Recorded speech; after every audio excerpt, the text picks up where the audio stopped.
Hi, hello. Good afternoon to everyone. For this afternoon, I'm going to discuss yet another very sensitive topics among the Jehovah's Witnesses and those who are studying the Bible with them has no idea or the faintest of idea that this kind of event or process will happen to them and will give them a very bad and terrifying feeling. The Jehovah's Witnesses, if they're studying with you, the Bible with you, they will not mention during those sessions that if you eventually become a member of them and if ever you violated all the or any of the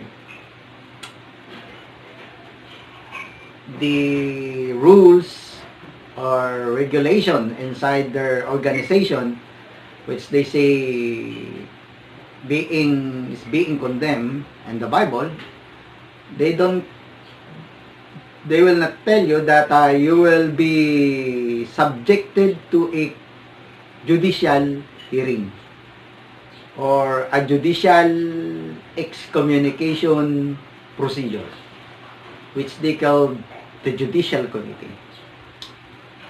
Yes, inside the Jehovah's organization, there is a process on how to punish or make their member conform to their rules and regulations. And they call it judicial proceedings. In that proceedings, if they have decided, the judges, if they have decided, which are elders, the 3 judges, if they have decided that you will be disfellowship or disassociated, you will be thrown out from their organization, and all your friends there, or if you have family members there, and if your family is also a member of their congregation, they will not interact with you whatsoever. And in English, it is called shunning. They will treat you as if you are already dead, even you are still very much alive. So when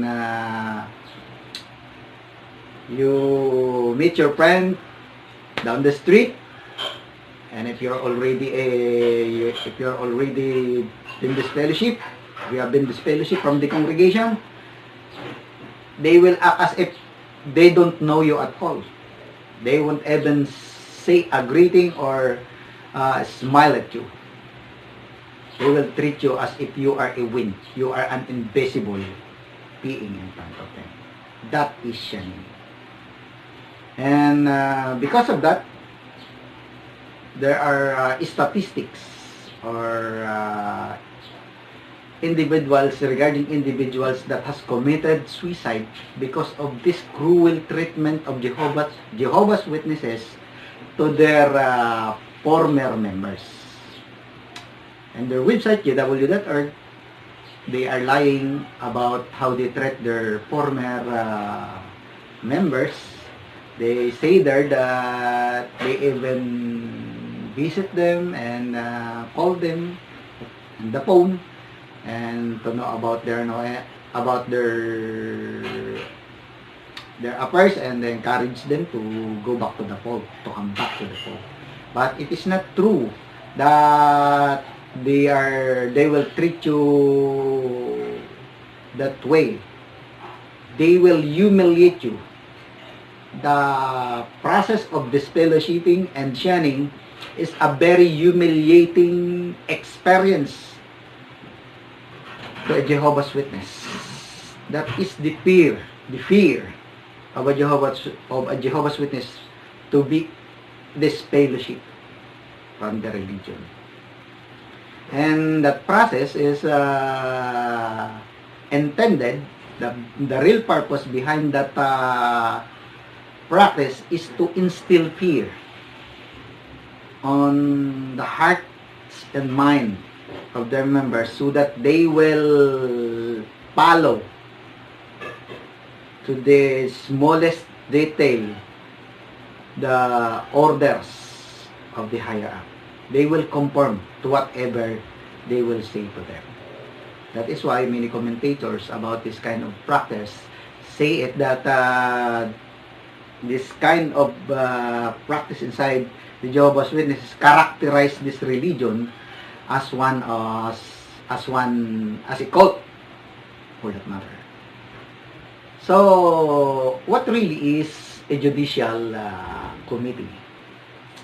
Wherefore, those who do not know this, even if you are a member, because new members, newly baptized members, or new ones in the congregation has no idea with them unless they have undergone or being called to the back room of the Kingdom Hall and being subjected to this kind of emotional and mental torture by these elders.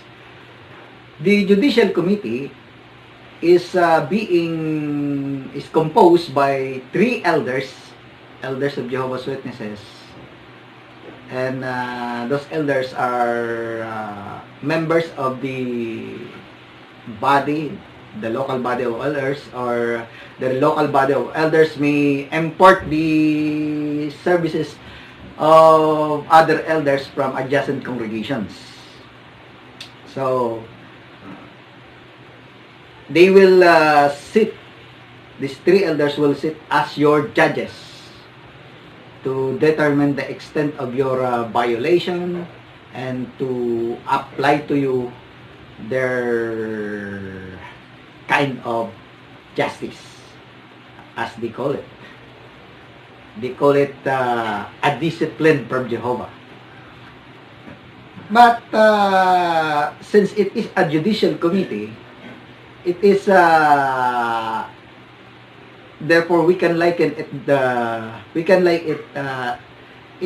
in its very nature. It is a judicial court wherein they sit as judges. They call this even in the secret books of the elders, they call themselves judges when they sit on those judicial committees. In that judicial committees or court, judicial court of the Jehovah's Witnesses, the judges also serves as the prosecutors.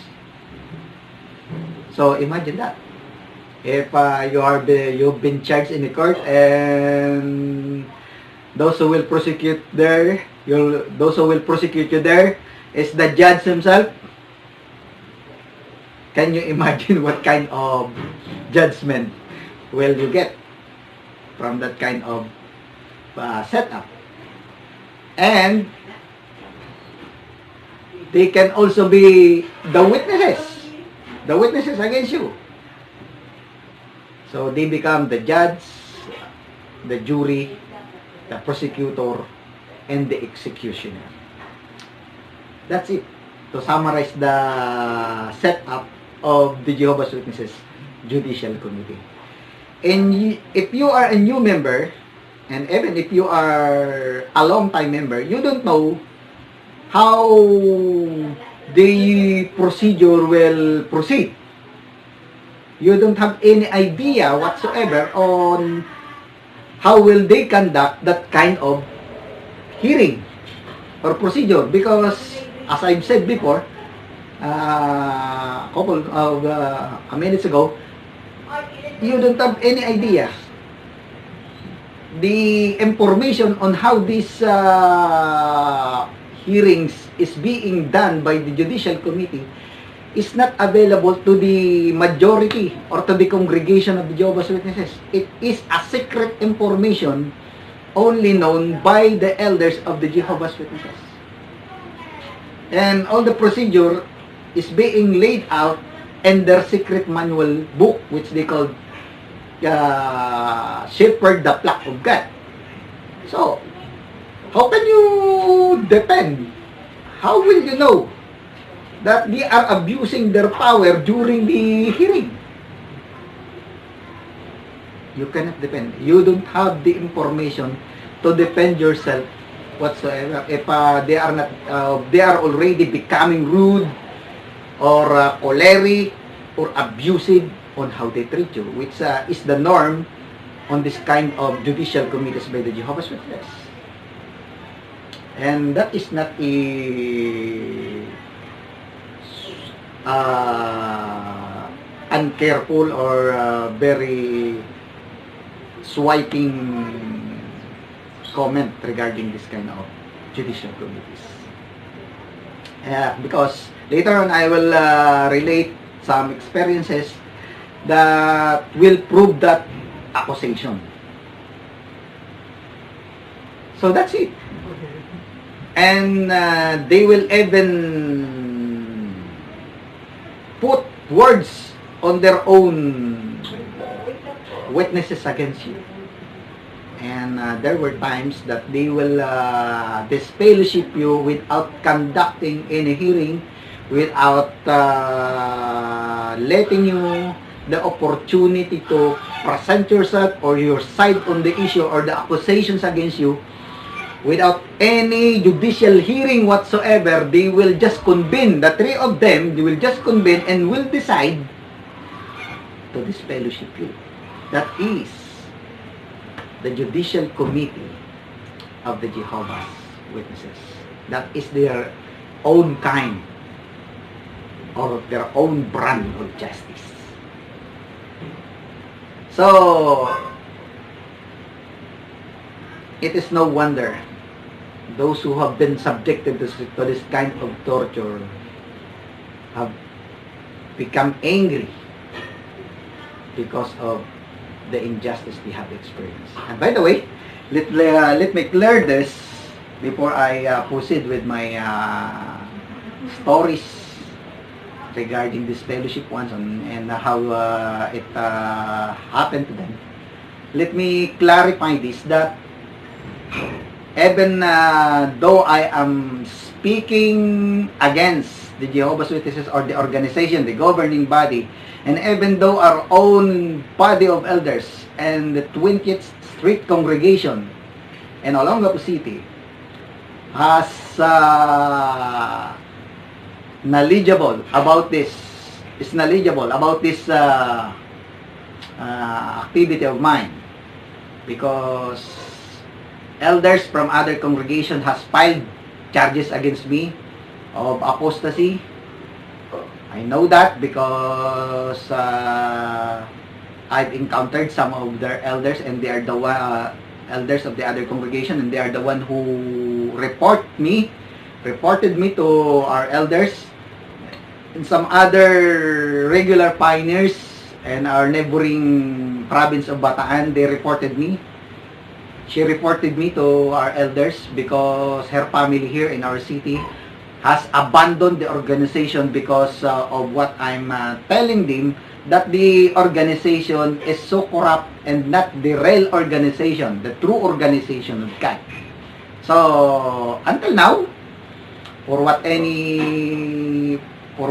reason, I do not know, whatever reason they may have, they are not yet taking action against me. So there is no announcement, official announcement regarding my disfellowshipping or disassociation from the congregation. So I was not discussing this topic, or all my videos, I was not discussing this out of anger because I was being disfellowshipped. Let me clear that. So let's go on with my story. This happened so many years ago when I was just yet a new elder in our congregation, and Central English Congregation of the Jehovah's Witnesses. But during this time, the English congregation has converted temporarily to become bilingual because the basis and the naval base in Olongapo, and the witnesses' wives of the serviceman here has migrated back to the United States. So it became the decision of the elders to conduct the meetings and bilinguals.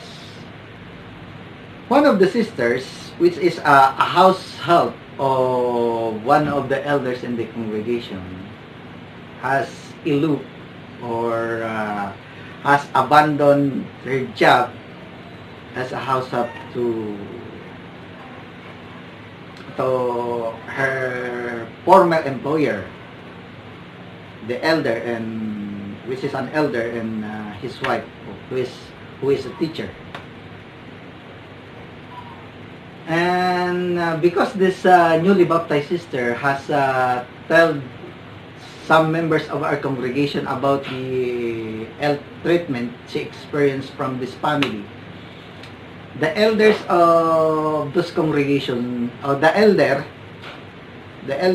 former employer of this sister, wants the sister and her wife, wants the newly baptized sister who abandoned her job to them as a house help, they want her to be disfellowship because of some complaint from them.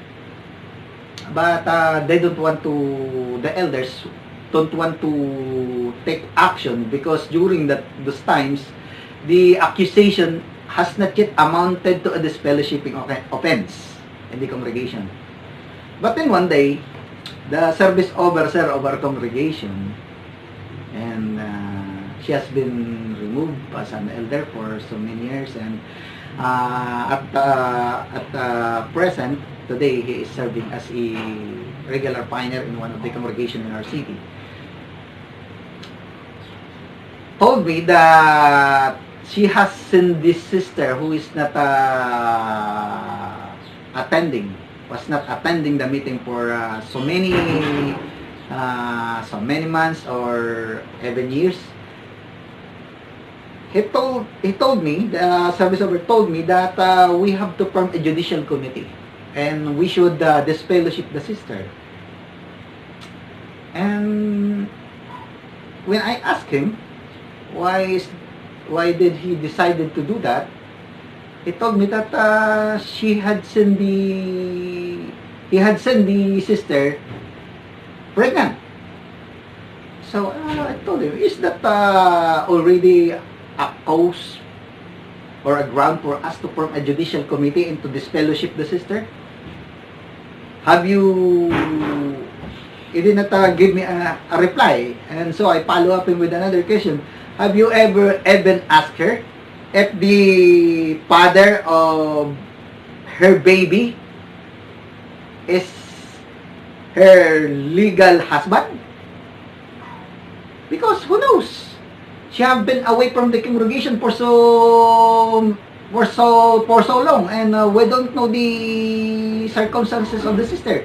So you have to ask her. And did you do your part to ask those very pertinent and important question to judge her?